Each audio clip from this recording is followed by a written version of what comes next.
Olá, alunos do sexto ano. E a professora Valéria, estou gravando esse vídeo para vocês. A gente vai dando continuidade ao assunto que a gente iniciou semana passada.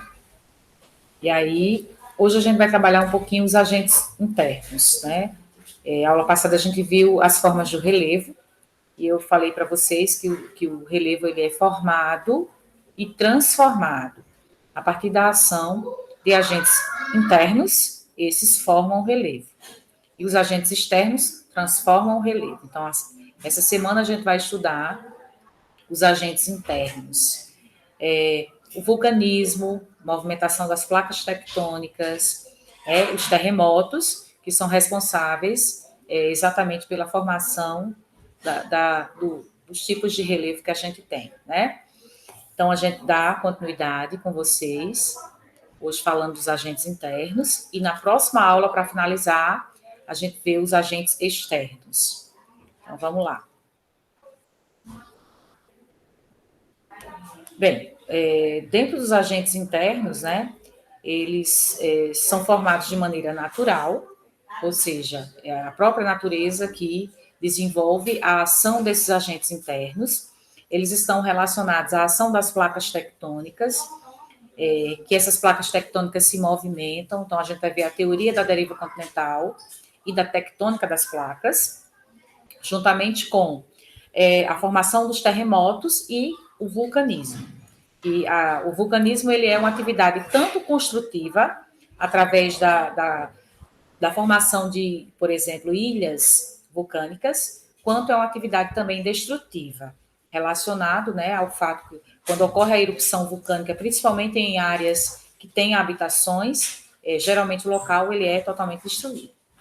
E aí, tudo isso está relacionado à ação desses agentes internos. Então, a partir da formação desses agentes, né, eles atuam na superfície do relevo mediante a construção das formas do relevo que a gente já estudou. Então, nós temos aqui, primeiramente, né, a Terra, ela é constituída de camadas internas, e essas camadas internas, que vocês também vão estudar isso em ciências, nós vamos ter a litosfera ou crosta terrestre, né, que é essa camada mais superficial, aonde a gente vive, a gente pisa, né, onde a gente cultiva alimentos, constrói nossas casas, trabalhamos, estudamos, é a parte mais externa do nosso planeta. É uma camada relativamente fina, né, ela chega no máximo a 80 quilômetros de espessura.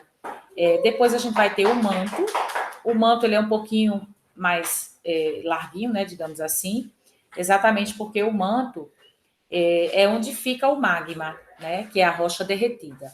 Esse manto ele vai se dividir em duas porções, manto externo e o manto interno. Externo ou superficial, interno ou inferior.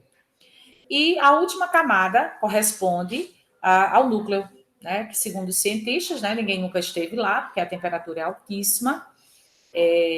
Nós temos aí o núcleo também dividido em duas porções, o núcleo externo e o núcleo interno, sendo que o núcleo externo ele é constituído pelo magma, que é a rocha derretida, e já o núcleo interno, que é o que a gente vai chamar de NIF, ele é constituído por níquel e ferro. Só que a pressão no interior da Terra faz com que esse núcleo interno ele seja sólido, de acordo com os cientistas. E aí nós temos, nessa imagem aqui, a gente pode ver, né, a questão da espessura de cada uma dessas áreas. Ou seja, até o núcleo interno da Terra é uma distância de 6.378 quilômetros de profundidade, né? E aí, basicamente, nós vamos ter a movimentação das placas tectônicas, ela fica entre a crosta terrestre ou litosfera e o manto. As placas tectônicas, que são imensos blocos de rochas, elas ficam embaixo da litosfera e sob o manto, né? Numa camada intermediária, que a gente chama essa área de astenosfera, certo? E aí, essas placas tectônicas, como aqui embaixo, né? Nós vamos ter o manto, que corresponde aí à rocha derretida, aí você tem uma movimentação que essas camadas, no caso, as placas tectônicas, realizam. Então, nessa área, toda essa região aqui, que é o manto, né, o manto inferior e o manto exterior, ele é constituído pelo magma, que é essa rocha derretida localizada no interior da Terra. Temperaturas muito altas, variando aí entre 2.000 e 4.000 graus Celsius. E aí, em consequência disso, nós vamos ter as camadas, né, que correspondem aqui, basicamente, às placas tectônicas, elas vão realizar movimentos, porque esse magma, ele fica no interior da Terra, mas ele faz um movimento de subida e de descida, semelhante quando uma panela está no fogo com água fervendo, a tampa fica tremendo, né? Exatamente por quê? Porque aquele líquido está fervendo, e aí ele vai subindo e descendo, formando aquelas bolhas. E o resultado disso é trazendo a panela para a nossa realidade, né? A panela seria a terra, a água fervendo seria o magma, e a tampa representa aí a litosfera, também conhecida como crosta terrestre. Então, essa crosta terrestre, ela sofre a ação direta desses agentes internos. Aí nós temos aqui a teoria da tectônica das placas, né? Ou seja, as placas tectônicas, elas realizam movimentos, como eu acabei de falar, exatamente porque o manto está lá em processo, né, de fervura no interior da Terra. E aí quem percebeu, primeiramente, né, essa questão foi exatamente o Alfred Wegener. Ele era um cientista alemão, né? Esse Alfred Wegener, ele observou o litoral, né? Isso aqui é um GIF que vocês estão vendo, ó, essa área aqui, ó.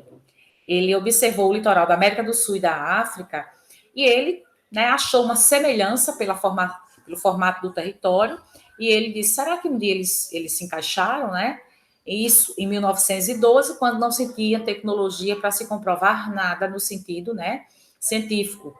E aí ele vai e desenvolve, em 1930 em diante, né? No caso, em 1930 ele morreu, e aí depois, na década de 1960, foi que houve uma comprovação científica para essa teoria do Alfred Wegener, né? Que ele dizia que eles tinham se encaixado, a América do Sul, essa porção aqui, onde a gente vive, e a África, né? O continente africano. Um dia eles se encaixaram.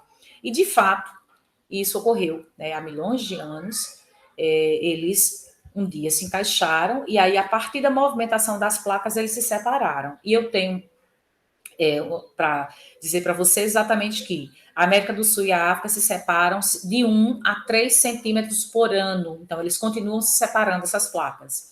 E o resultado disso, a gente vai ver, quando for ver os movimentos das placas, a consequência disso aí, que é a expansão do assoalho submarino, que é o chão do fundo do mar. E aí, então, nós temos aqui a explicação. Em 1912, né, o cientista alemão Alfred Wegener, ele afirmou que os continentes se moviam, né, se moviam na porção oriental leste, onde está a América do Sul, e, nesse caso, se encaixava perfeitamente o formato da América do Sul com o formato do litoral da África. E aí, criou essa hipótese na época, foi comprovada depois, e essa comprovação se deu em 1960 mediante outros cientistas, nesse caso, né, o Alfred Wegener já tinha morrido, e aí outros cientistas descobriram fósseis, né, exatamente, fósseis de um réptil, nesse caso era eu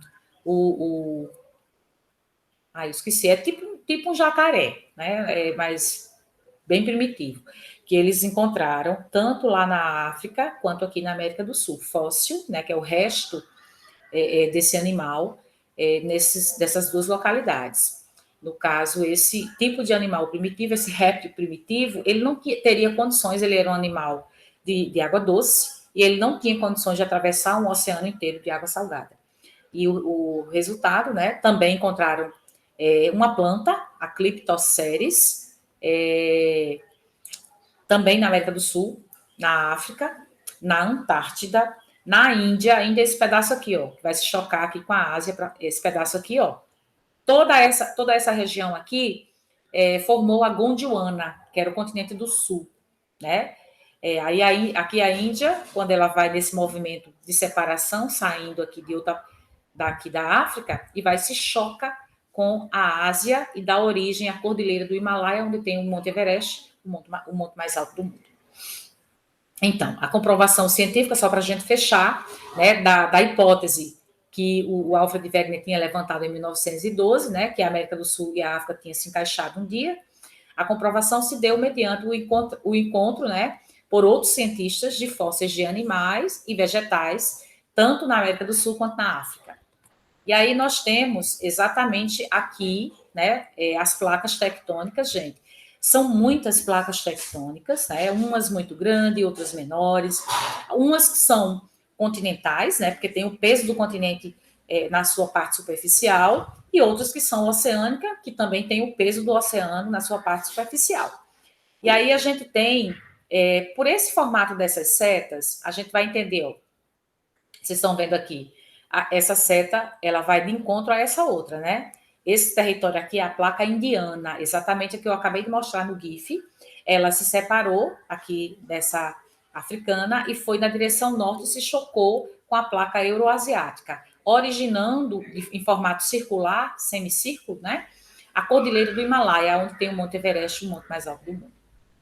Esse movimento aqui, a gente vai denominá-lo, né, como movimento convergente. Convergente porque as placas vão na mesma direção e se chocam.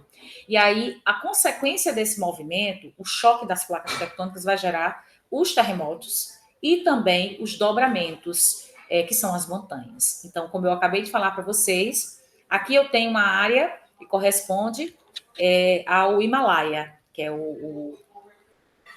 a cordilheira, né? Conjunto de montanhas, cordilheira, aonde se encontra o Monte Everest, que é o monte mais alto do mundo, mas tem o K2, que é um outro monte muito alto também, localizado nessa cordilheira.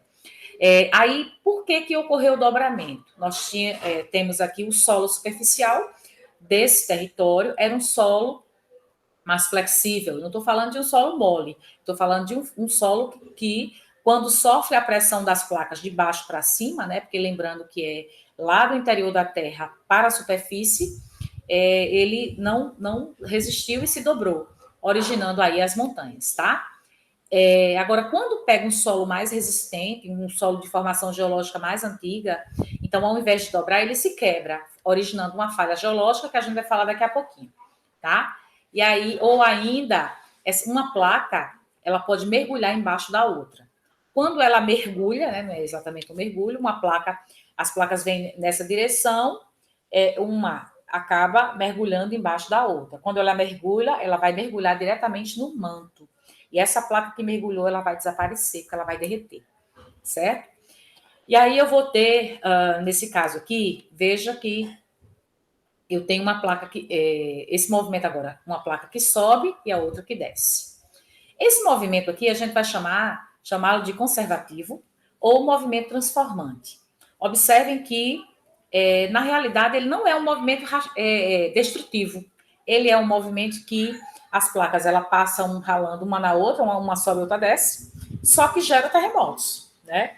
Aí aqui a gente tem exatamente esse terreno de formação geológica antiga, a gente tem a formação aqui de uma falha geológica, eu acho que a mais famosa do mundo, que é a falha de San Andreas, ou Santo André, né, em português, fica localizada na Califórnia, e existe aí, por parte dos cientistas, uma previsão de que vai haver um terremoto muito forte, não dá para vocês verem direito aqui, mas essa região aqui, esse pedacinho de terra aqui, corresponde à Península da Califórnia. E tem o estado da Califórnia, a península pertence ao México, península da Califórnia, e o estado da Califórnia pertence aos Estados Unidos. E aí o que é que vai acontecer? Como essas áreas são em placas diferentes, né?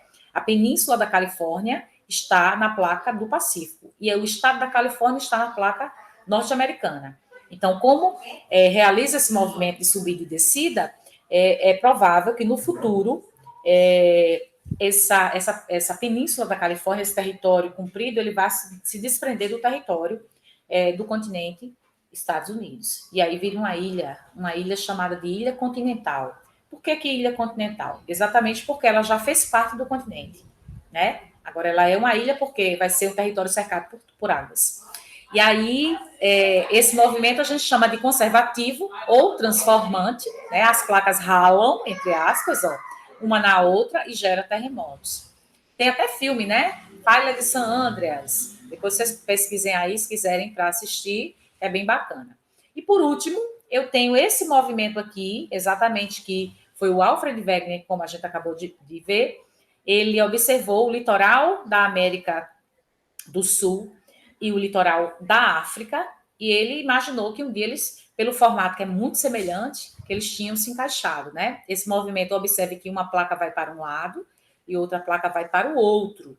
Aqui eu tenho um movimento chamado de divergente. Esse movimento provoca o afastamento das placas tectônicas. No fundo do mar, o exemplo aqui nosso, né? Nós temos a formação de uma cordilheira, que a gente vai chamar lá no fundo do mar, das meso-oceânicas.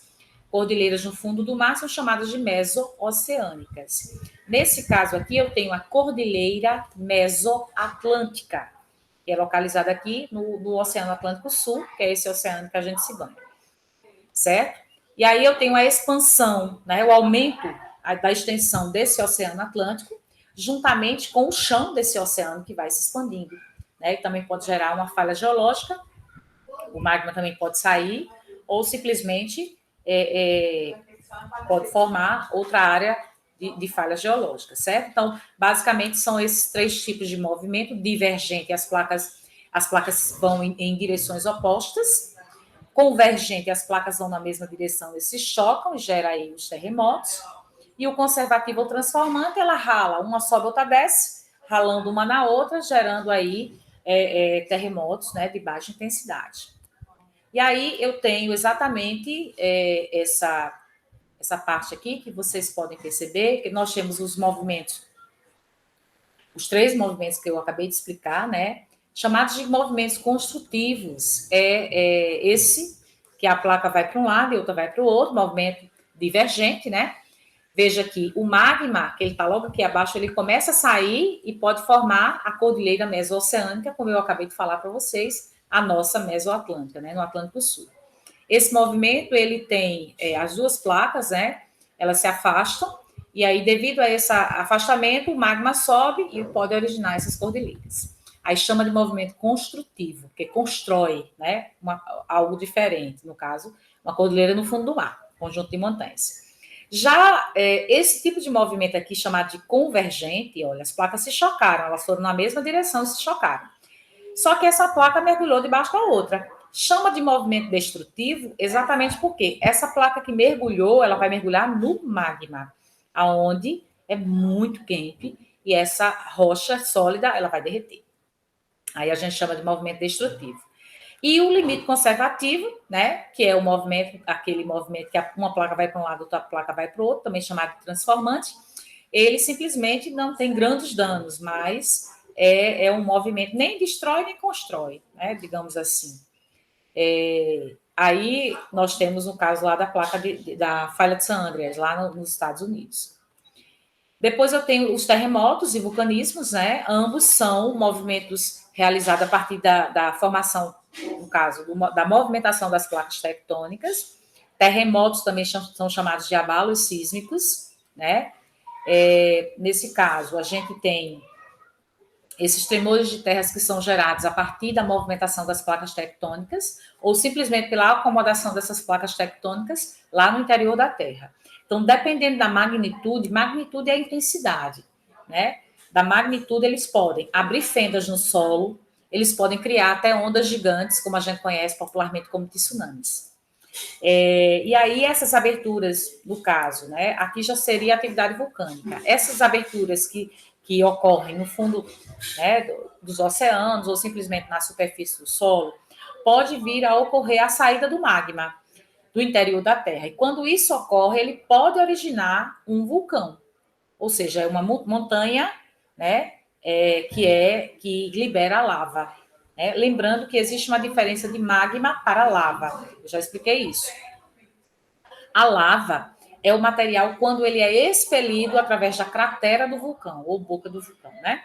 Quando ele é expelido, ele entra em contato com a atmosfera, ou se é um vulcão do fundo do mar, com a água do oceano, e ela vai se resfriar rapidinho. Já o magma, não. O magma, ele está no interior da Terra. A temperatura do magma também é maior que a da lava. E aí, a consequência disso aqui, a gente tem a formação, né, de rochas magmáticas, também conteúdo já estudado por nós esse ano, tá? Então, os vulcões, eles, como eu falei anteriormente, correspondem a atividades construtivas, quando eles constroem, por exemplo, as ilhas. Né? O Japão, por exemplo, ele é constituído, lá na área do Japão, tem mais de 70 vulcões ativos. O Japão fica numa área chamada de Círculo de Fogo do Pacífico, Círculo ou Anel de Fogo do Pacífico, que é uma área que, segundo os cientistas, tem mais de 500 vulcões ativos. E aí, lembrando que os vulcões também, eles podem estar ativos quando eles estão realizando a erupção vulcânica, né, liberando aí a lava. Ele pode estar adormecido, quando já faz um tempo que ele não tem erupção, né, ou ele pode estar extinto. Extinto, ele não tem nenhuma, não libera mais lava, ele deixou de existir, literalmente. Então, no Brasil, por exemplo, a gente está no meio de uma placa tectônica, que é a placa sul-americana. Né? E aí, nós já existiu no Brasil, ó, o Brasil está aqui é a placa sul-americana. E a gente fica, o nosso território é mais ou menos isso aqui, onde eu estou passando o laser, né? Fica sendo o nosso território. E aí estamos mais ou menos no meio da placa sul-americana, e é por esse motivo que a gente não tem vulcanismo, nem temos terremotos, porque esses dois fenômenos ocorrem no limite, ou seja, entre uma placa tectônica e outra, no limite entre elas. Como a gente está no meio da placa, né, praticamente a gente não tem terremoto e vulcanismo, tá? E aí nós temos os vulcões, como eu estava dizendo, correspondem a uma atividade destrutiva também, exatamente porque a explosão pode, muitas vezes, até acaba com o edifício ou montanha vulcânica. Aqui é para falar da escala Richter. A escala Richter, ela mede a magnitude de um terremoto, ou seja, a intensidade da força daquele terremoto. Então, aqui nós temos a escala Richter, ela vai variar, né, a partir de 2, olha só, de 2 a 3,4. É um terremoto imperceptível por nós, né? Os animais já conseguem sentir, nós não. De 3,5 a 4,2, a gente ouve um pequeno barulho do tremor. De 4,3 a 4,9, alguns móveis chegam a balançar, alguns objetos podem cair das estantes, coisas desse tipo. De 5 a 5,9, ele já desloca objetos pesados e pode rachar muros, paredes, né? Edifícios. Aí aqui, de 6 a 6,9, os danos nos edifícios, né, de muitos andares, já é muito forte. Aí as pessoas têm que evacuar e tudo mais a área do edifício. De 7 a 7,3, danos graves a edifícios e queda de encaixamentos subterrâneos. No caso pode desmoronar, de repente, algum estacionamento, né, debaixo do prédio, alguma coisa assim, subterrâneo. De 7,4 a 7,9 são graves danos, destruição de prédios. Se for fora do Japão, né, porque o Japão é um local que tem a tecnologia, porque lá tem muitos vulcões, todos os dias vulcões e também tem muito terremoto. Todos os dias praticamente tem 3 terremotos no Japão de baixa intensidade, mas de vez em quando tem um mais forte. Lá no Japão, a construção civil, né, eles constroem o prédio já com a tecnologia para poder suportar os tremores, né, até um certo ponto. Por isso que não é tão destrutivo para o Japão, porque a tecnologia que eles constroem já está relacionada a isso. Agora, se for, por exemplo, aqui, que a gente não está acostumado, a gente não constrói com essa tecnologia, consequentemente vai cair os prédios, tá? E os terremotos, geralmente, acima de 8 graus na escala Richter, nós temos uma destruição completa. Essa escala ela vai de 1 até 10. Aqui eu tenho o vulcão, tá? Só para a gente ter uma ideia, o material piroclastos, tanto pode ser pedaços de rocha incandescente, né? Quanto lava, quanto a gases, nuvens de poeira, tudo isso faz parte dos elementos que o vulcão pode expelir. Aí eu tenho o edifício ou cone vulcânico, tá? Ele é constituído pela câmara magmática, nós temos a chaminé, que é por onde vai subir o magma, né? Esse magma é magma até aqui. Quando ele é expelido pela cratera desse vulcão, ele passa a se chamar de lava. E aí essa lava, quando se solidifica, forma a rocha magmática. E aqui eu tenho um outro GIF para mostrar para vocês a diferença que a gente fala do hipocentro e do epicentro. O que é que a gente chama de hipocentro? Gente, ó, se vocês perceberem, isso aqui é uma placa tectônica e esse aqui é outra placa tectônica. Elas se chocaram nesse ponto aqui, onde está o laser marcando agora. Então, o choque das placas tectônicas ainda no interior da Terra, aí a gente denomina de hipocentro, que foi exatamente o local do choque, literalmente. Essa energia, né, do choque, ela vai subir em forma de ondas sísmicas, tá? Ela vai subir até chegar na superfície do solo, e da superfície do solo ela se espalha. Então, o ponto logo acima de onde ocorreu o terremoto, né, a gente vai chamar de epicentro. Epicentro, daqui as ondas vão e se espalham, né, pelo restante do território. Hipocentro é exatamente o ponto logo abaixo. Epicentro é o ponto logo acima, tá? Na superfície do Sol. E aqui nós temos o nascimento de uma ilha vulcânica, né? Isso aqui era um vulcão no fundo do mar. Vocês podem ver essa imagem aqui. Esse vulcão ele estava em erupção no fundo do mar e foi solidificando, né? Porque a lava em contato com a água do mar, ela vai solidificar mais rapidamente, assim como também com o ar, né? Com a atmosfera. E aí ele vai originar essa ilha vulcânica. Essa ilha pode se expandir, né? O território, por isso que é uma atividade construtiva também, porque ela pode construir novos territórios, tá certo? Então, acredito que por hoje é só. A gente se encontra na próxima semana com aula online, se Deus quiser. Hoje nós temos a aula gravada e tem uma outra atividade que eu vou estar passando para vocês, juntamente com esse vídeo, que é para vocês responderem, tá? Responderem e mandar ainda hoje, porque junto com a da semana passada, ela vai formar a segunda nota do bimestre, tá? Então, fiquem com Deus e até a próxima aula, se Deus quiser.